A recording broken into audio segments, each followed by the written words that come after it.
Ansiedade é um estado de atividade cerebral aumentada, ou seja, esse trabalho mais acentuado do nosso cérebro promove uma resposta em todos os órgãos periféricos, coração, pulmão e todos os outros órgãos. Ela, na verdade, serve para nos preparar diante de um desafio ou diante de uma situação.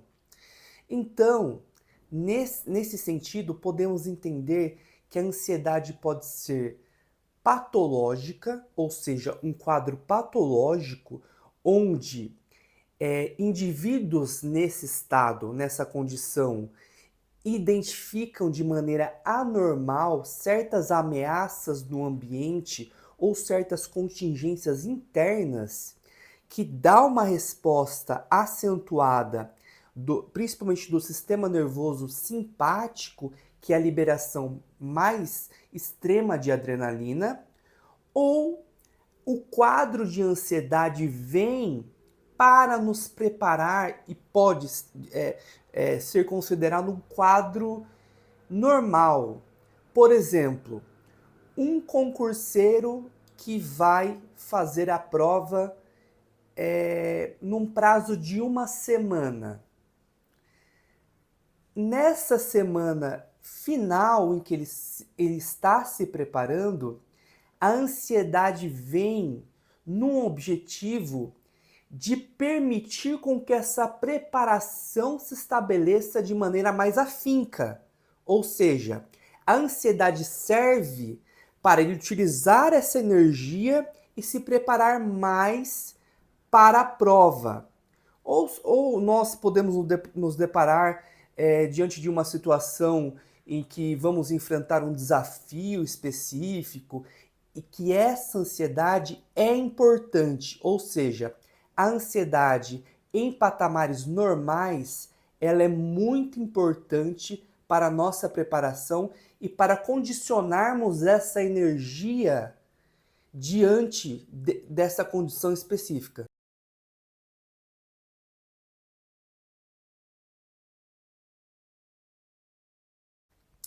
Existem dois circuitos de extrema importância no cérebro humano que permite com que a ansiedade se estabeleça. Não precisamos gravar esses circuitos, é mais como tema de didática, digamos assim, mas é o circuito córtico estriado tálamo cortical, que é um circuito que sai do nosso córtex, que é a camada mais externa do cérebro, e volta até o córtex. Ele fecha esse circuito, que é denominado circuito da preocupação. Ou seja, a condição disfuncional desse circuito permite com que nós fiquemos preocupados. E essa preocupação pode até ser extrema, que vai nos sobrepor aí a um quadro de ansiedade e a um tratamento se não for corrigido a tempo.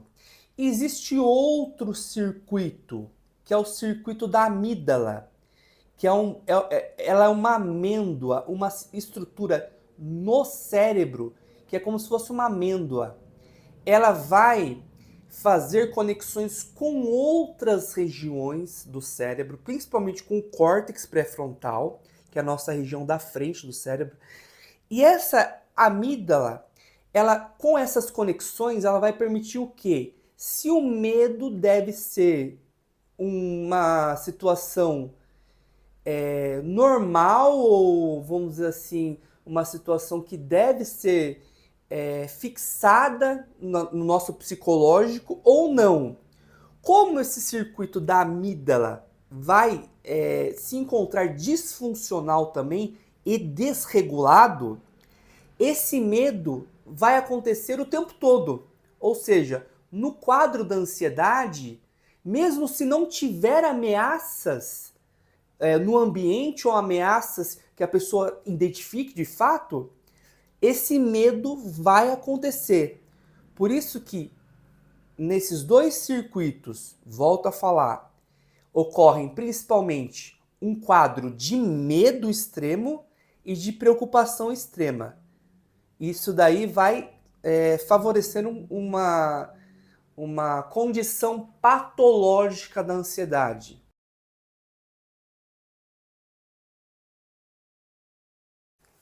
A gente tem que identificar os 3 tipos de ansiedade que vão transcorrer na vida de uma pessoa ou na vida de qualquer pessoa, que é a ansiedade leve, moderada ou grave. A ansiedade leve normalmente não exige tratamento farmacológico. Por quê? Ela pode ser remoldada diante de uma técnica de relaxamento. Terapia cognitiva comportamental é muito importante nesse caso e vai ajudar bastante. Por quê? Porque o ansioso, ele tem que ter, de uma certa maneira, o controle das situações. Quando a rotina dele não é estabelecida, ou estabelecida assim, com preponderância para ele saber o que vai acontecer de fato, ele fica ansioso.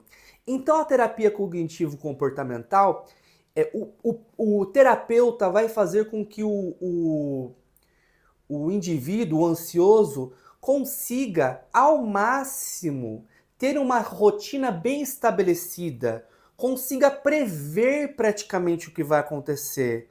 Essas imprevisibilidades prejudicam muito o ansioso. Então é importante a terapia para ele conseguir ter uma vida mais frutífera, certo?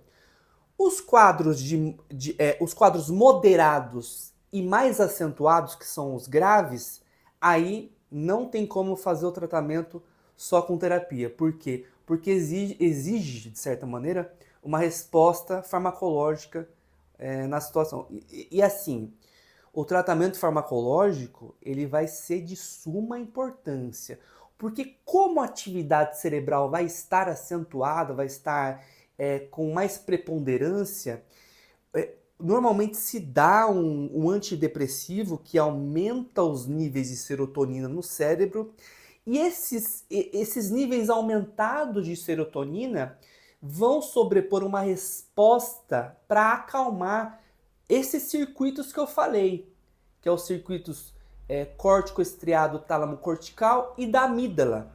Então, nos tipos de ansiedade moderada e grave, o tratamento farmacológico é fundamental. E atividade física, né?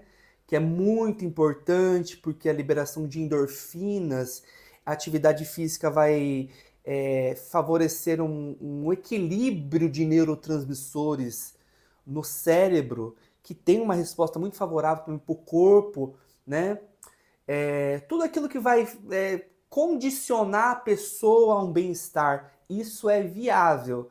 E principalmente, gente, aí evitar álcool, né? É, alimentos que não são de boa qualidade, isso daí vai ajudar bastante. E qualquer tipo de vício que a pessoa venha a ter. Os vícios prejudicam e a gente tem que tentar ao máximo ter uma vida de qualidade e principalmente voltado ao que é bom pra gente, ao nosso corpo e à nossa mente.